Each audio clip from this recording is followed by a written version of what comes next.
How many of you have thought about contributing to open source but never actually did it? Or maybe you tried once and never went back. So you are not alone. When I first approached open source, I thought it was simple, just finding a repository, finding something, and submit a pull request. But what I didn't expect was the feeling that came with it. Am I a good enough? Will they accept my codes? Do I even belong here? That feeling is what we called asking for permission. Hello, everyone, and welcome again to this Open Source Kigali session. My name is Didas Mbarushimana. I'm a software engineer and open source advocate. Today, I'm inviting a special guy called Rama Ochieng from Kenya. And Rama Ochieng is a software engineer and open source maintainer. Actually, is part of React Kenya. That's he will tell you more about it. Rama Uchenge, it's a pleasure to have you today for this session. Thank you so much. The stage is yours. Thank you very much, Didas. My name is Rama Ochieng. As I try to get the slide. So, yeah, my name is Rama Ochieng. I'm a software developer based in Nairobi, Kenya. I usually say the world is global. So, if it's anywhere in the remote EMEA region, I'm fully flexible. I do mostly front-end engineering, but since the recent developments of artificial intelligence, I've also picked up DevOps engineering and also data engineering. So that's a bit about myself. Yeah, that's for the intro. Didas, can I just go on, or there's another bit? Oh, you're on Yes, mute. Yeah, yeah, you can start on your sides. yes. Have you, So have you I something to think present us, right? I can't seem to get it to work, but I think we can just proceed since the title of the session is rethinking let me just look at it, the permission to merge rethinking valuable open source contributions. So so right now it's very easy to make a contribution. I mean, there's been increased improvements in recent times in terms of LLMs, so it's even easier right now to make contributions, which means AI has lowered the barrier to making contributions to open source, which brings with it some sort of challenges. One challenge is that open source maintainers are overwhelmed by some of the contributions because the layer in which we used to the layer which used to be a bottleneck, let's say in terms of writing the actual code, that layer has been broken. So how do we be of more value as we continue contributing to open source projects? So as I continue, so the goal has never been to contribute more. The goal has been to contribute valuable contributions. Hence why I picked the topic on rethinking valuable open source contributions. As I look at my notes, so in the past, we used to focus more on creating value, like it was one-sided value. So most of the times, when somebody talks about open source contributions, it's usually how can I get my GitHub profile seen? How can I maybe enhance my chances of getting a job in tech or something? So most of the time it was one-sided. It was like on our selfish part on ourselves, like it was part of a checklist, which isn't the best approach, especially since there's a lot of developments in the current years. So So yeah, of course, we are familiar with the process. You find an issue, you fix something, you get a PR, and yeah, you repeat. But an approach I've recently come to like is making contributions to tools you actually use. For example, let's say right now LLMs are very big, and one avenue I've seen working recently is just making valuable configurations to large language models. Let's say you're using there's projects are using skills right now to make context a bit easier for the LLMs. One such contribution is like making a skills contribution to make LLMs understand those projects better. One example I can pick is if you know Tena Linsley, he's part of the team behind React Query, which is like called the turn stack these days. So a particular contribution I really liked from their project is the ability to ship skills, skills.md inside their open source packages. So when you're debugging, it's easier for the LLMs to run through the skills that are bundled inside the package itself. So I found that very interesting. And that's why when you're doing contributions, it's something like you should pay attention to, like contribute to the projects that you work with day to day. It shouldn't be like a checklist item. Like I need to achieve open source contribution. So you go around, maybe you've seen like I want to achieve open source contribution. So you just go to maybe a Python project, a JavaScript project, a Rust project. So it's easier when it's tools that you use day to day. So you find a bug in a tool that you use, it's even easier to reproduce like what you experienced. It's even easier to reproduce a feature you might want, so on and so forth. So yeah, I've talked about maintain a bottleneck. So yeah, another avenue I've also seen working well. So I think I should have started as an overview level. Let's say you go through the whole process. You've read the documentation, you've seen the code structures, how contributions are done inside the project. It's easier right now with the use of LLMs, as I mentioned earlier, to make contributions to those projects. Yes, as I go to the next slide here. So some statistics as well. I had a very interesting graphic here.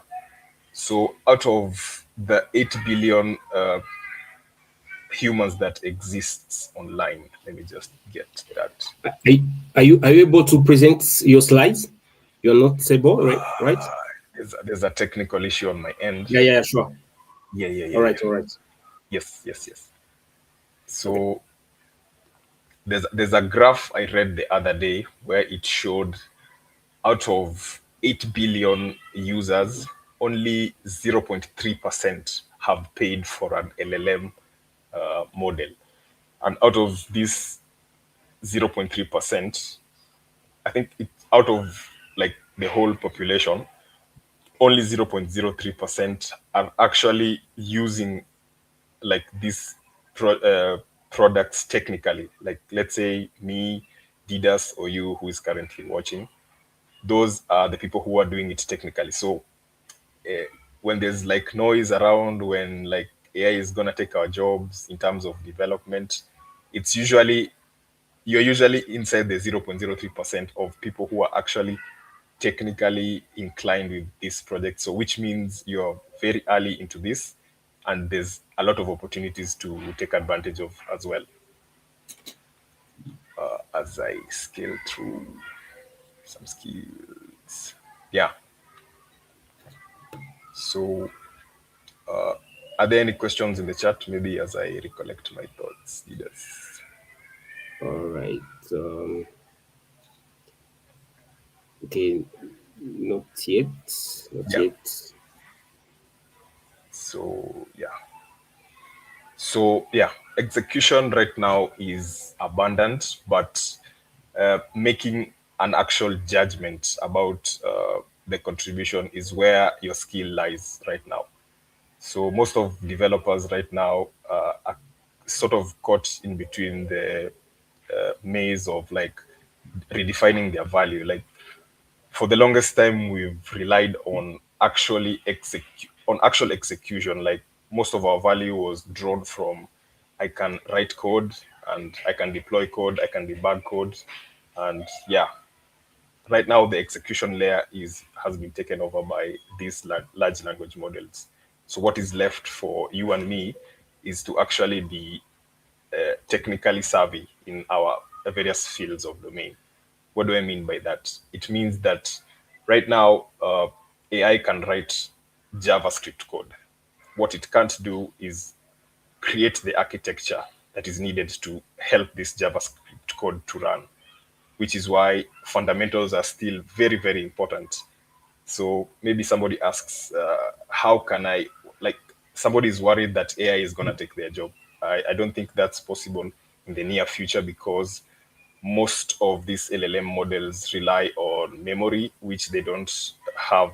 They don't do a really good job with memory, but I can see there's some improvements on that, and technical domain expertise, which that's where you and me come in. So if you're using something like Python, if you're using something like JavaScript, if you're using something like Elixir or Rust, that's where people like you and me come in the different fields of domain.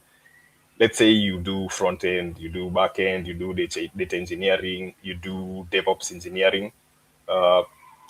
These are some of the areas of expertise that need experts or domain field knowledgeable people like you and me to help steer these LLMs to produce good code. Yeah, as I go to the next. So I've talked about that. So yeah, good engineers write good engineers write code. Great engineers decide what code should exist. I think I've talked about that, and that's where the architectural thinking comes in terms of expertise. So yeah, when doing contributions as well, we like this is the part where we should like rethink our contributions. Just a second as I recollect. Yeah, so this mainly comes down to strategies as well. So I mentioned earlier that one of the strategies is to contribute into like understanding the project you're contributing to, which means going through the documentation, accust- accustoming yourself to everything, how the project works, which means you've gone through the project, you've used it ideally, you know some of the pain points you're going through, and you are producing meaningful contributions. So code is one of the contributions you can make. There's also design. Design is something that's really big right now because most LLMs don't know how to like create a visual of what good user experience looks like. So that's where someone like a designer can come through and offer the expertise as well on that front. Security is also a very, very big concern right now. I think with the rise of vibe coding, there's a lot of, should I say, slop that's being churned out. So that's where you come in as a domain level expert. There's a lot of security things you pick up once you have solidified your foundations. And those expertise is the ones that are used right now to like provide quality code. And also you can also suggest like open source programs that can fit into projects. For example, let's say some LLM companies are offering free credits to the projects. That's one avenue which you can use to contribute to that as well. There's also on the aspect of security as well, there's also projects that do like automatic scans to those projects, and that's where you can also contribute to a project as well. So far, I think apart from coding, there's design. You can also contribute as well to the projects. There's also technical advice as a domain expert. Yeah, there's also security advice as well. So So yeah, as I mentioned, there's code, there's design, there's also contributions to security. In terms of also documentation as well, documentation is a very big aspect of contributing to open source as well. All of this, again, double back to the fact that you have used the projects, you are accustomed to the projects, and you know some of the pain points that the projects go through. And it's also like for the four, it's also a good way to create some rapport with the maintainers as well, because right now, since there's a lot of code being generated, there's also a lot of overwhelm from like the maintainers themselves. So it's also a good way to sort of like reduce their workload, make their cognition a bit simpler, so that more contributions can be accepted into the projects as well. Are there any questions as I go through the slides on my side?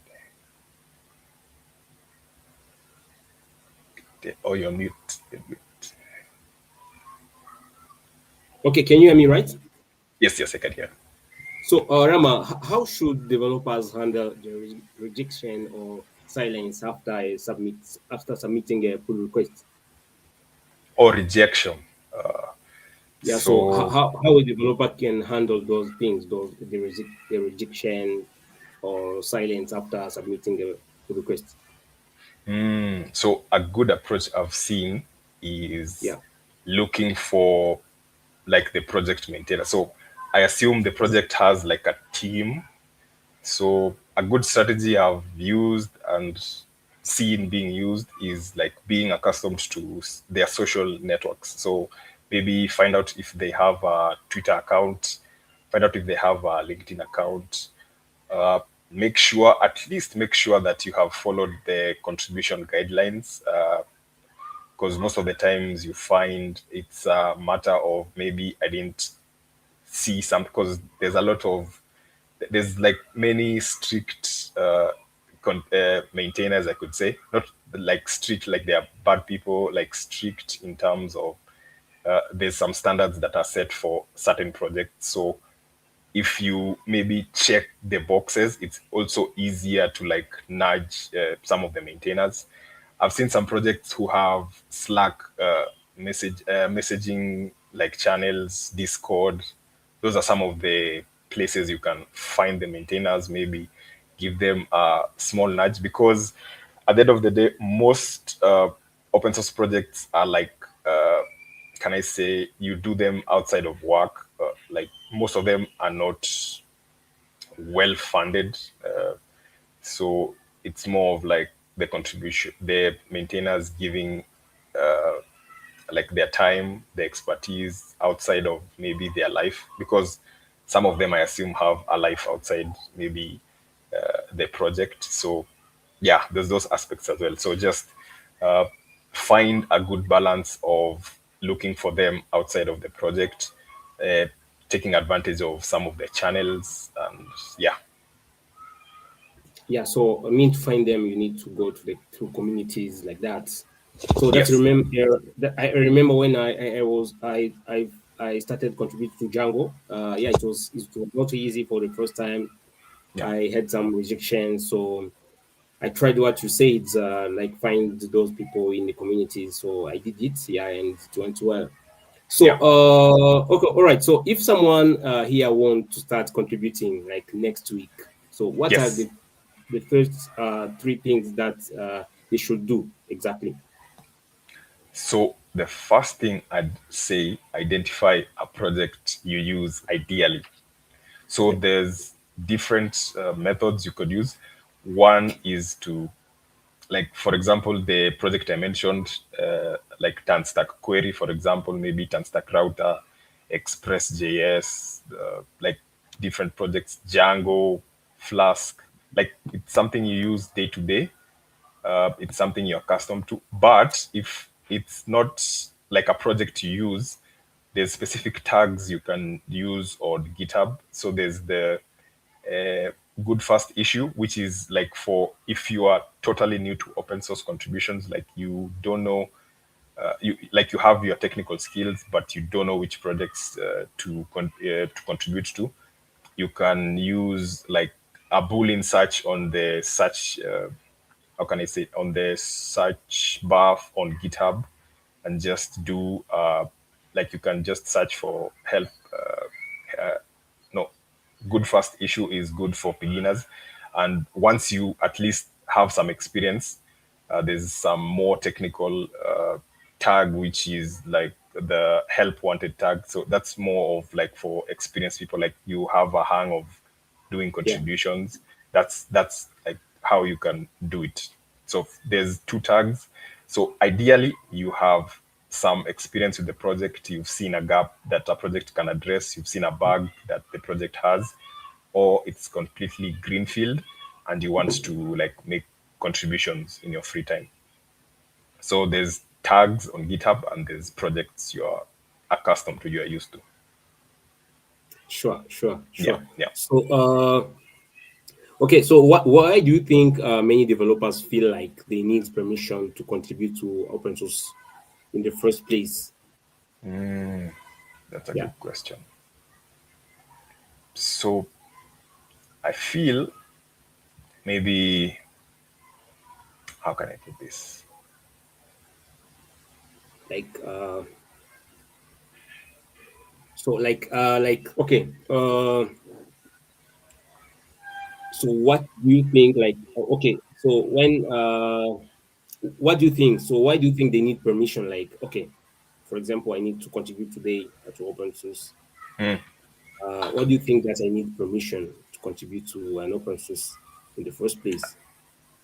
I think the permission is just, I think since it's open, I think the Okay, licensing, like if the licensing is welcoming, if all right. the contribution guidelines are welcoming, I think that's the permission layer. I think in terms of technicality, I think it's just changing your mindset from let me just contribute, like there's no harm. Because you mentioned sometimes back you were rejected to some projects, and I think once you got accustomed to like seeing what are the requirements, going through the code, I think from there is where maybe you shifted your mindset into, yeah, I think this is a cool project, I should contribute to it. Yeah, I hope I've answered All right, the question. all right, all right. So, yeah, I think uh, because we are in 30 minutes, I there don't know is if I not can, question yet, let but me we are see if I supposed. can, let me see if I can do the GitHub thing live. Let me just go to GitHub on the search Okay, query, see if I can do a quick search. GitHub search. yeah, take your time. Take your time, please. If I can do the search correctly. Nice. So just the tag help wanted. Wanted. Nice. So I think I'll just share my screen. This is the time I can share my screen. So share my screen.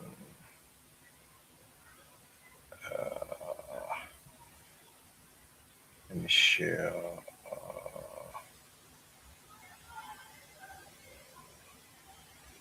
Yes. So is it visible? I think you should allow, it's loading. Yes. So I just entered help wanted, and here you can find the tags for help wanted. I can see there's also a good first issue here.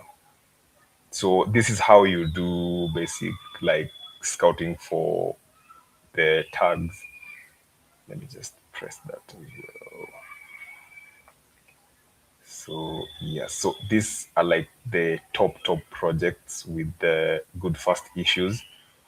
So for top projects, it's a bit difficult to get your foot on the, can I say, on the project door, because there's a lot of things going on. Okay. But since, like, for the benefit of doubt, since you have a good first issue, it's ultimately easier because Right. they've made So can you the hear me, Rama? deliberate. Yes, I'm saying, can you try to explain about what is a good first issue? Good first issue, because there is some people don't know about it. nice, nice. So Yeah. when you're doing contributions to open source projects, there's this concept of tags. So tags make it easier for you as a contributor to find like projects to contribute to, and for the maintainer to make like some of these projects available for contributions. So let's All say, right. for example, we have so we can filter by maybe a tech stack. So I've just chosen JavaScript. We can choose by so that's by repository. So we have, I don't want one which is archived. We can do issues. So we can filter by issues that are help wanted. No, no, I think it should be tags. Just a second. Let me just do latest, newest. So filtering by newest gives you like the latest one. So like let's say for example, 10 minutes ago this was posted as a good first issue. Add a new etiquette, for example. So if you've seen like you like the project, you like where the project is going direction wise, just go through the README. I can see they have contribution guidelines. So just go through the README, go through the contribution guidelines, go through the issues. So I can see they have like 32 issues here. They also have tags. So these are all the tags I was looking for. So we have good first issue and we have help wanted. So for example, yeah, as GitHub mentions, it's good for first time contributors. So another hack you can also use is, so hack is not like you're hacking into a system. It's like a way of doing things easier. So you can also do the following string. So you can search the whole GitHub for issues that are open and are labeled good first issue, for example. As I don't know why I think they changed sometime back. Let me just do that again. So search the whole of GitHub for this. Yeah, I think they changed it. There's some security patches they did. So for example, yeah, you can use a boolean string, for example. Let me just do good first issue. Go to GitHub search. There's a resource I can share with you maybe later, All right. which like go takes a user through like a step by step guide on like some of these strings they can use on the search yeah, there we go. So we can search by issues, we can search by maybe time, the newest one, go through the project, go through like the project philosophy, like what they stand for. If it's something you can do, just do it. That's the permission actually. Like go through the contribution guidelines, give yourself some confidence, and yeah, the world is an open oyster. So, do you think that okay, when someone wants to contribute to an open source project, any, Yeah, so yeah. like, can you tell us like how many things someone can see first of all if the project is active or not? Because you can try to contribute to an open source, but no one will respond to you, as I was saying, or how we were saying before. But if I want to start, which things that I will see on the project that can make me like have a confidence that okay, I can start this project. I can see that is active. So, which thing I can see on the project to make sure that is active? Nice. So a good success indicator, for example, is like Yeah. from So, for what you example, have. I go to a project today, and what Yes, things can I someone can see if the project is active? nice. So first, I think once you select issues and you filter by a project that is open, and then by the time. like the newest one. So for example, for this project, I think it's still on Okay. TypeScript, if I'm not mistaken. So for example, in this project, let's just look for let's just look for this project of ours, for example. A success metric is the number of issues being opened. You can evaluate on like the number of issues being opened. Like I can see 31 minutes, 40 minutes ago. So this looks like a relatively active project because I can see there's like open 15 hours ago and then 31 minutes ago. Another indicator is on the pull requests.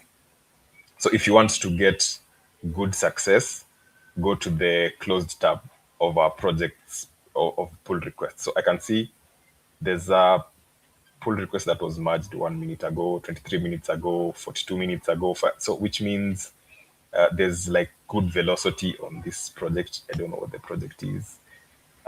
This is also not permission to like go and spam the the maintainers. This is actually just a test project example. So the best strategy is to just go through their guidelines. For example, see like like for example, I go to the contribution guidelines here, see how the maintainer or the project team expects you to make contributions. If it's something that you can do, you just make a contribution. So yeah. So maybe just to recap, you can go to the issues, see the velocity of how the issues are coming in, and also go Okay. to the pull requests and see how soon like the merges were made. So I can see 2 minutes, 43 minutes. So this is a project and I think we're just lucky to get like the perfect project in like a record time for in terms of examples. So yeah, so I can say look at the issues and look at the closed pull requests. Thank you Oh, so much. sorry. Something else. I can say you can also look at the discussions, for example, from closed pull requests. So I can see the discussions are quite active. You can see like there's comments 2, 3, 4, 2. So yeah. And how to know if a project is open source. So that is a Ah, simple nice, question, but many people nice. don't know exactly. So how to know if a project is an open source? You know? So something I always look out for is the license. Yeah, So we have the license type here. So yeah. That is there's the like first thing to do to see. yes. So there's like different types of licenses. There's MIT license, there's AGPL license as here, there's GNU license. So different licenses give permissions to different types of contributions you can make. So yeah, I don't want to bore you so much with the details of the licenses, but it's something you can go and look up. So like for example, for MIT means you can copy the projects, you can make your own versions, you can make your own versions commercial. And for some others, like there's one where you can actually fork it, you can make contributions, but you're not allowed to commercialize something that you've gotten from the project. So licensing is one of them. Something that most people don't focus on, maybe from maintainers and also particularly from maintainers and projects, is like contribution guidelines and the code of conduct. Actually, something you can, if you want to maybe start on open source, like you want to start now, there's this tab on the insights called community standards. So when you go to this is actually a good way to like segue into being active in communities.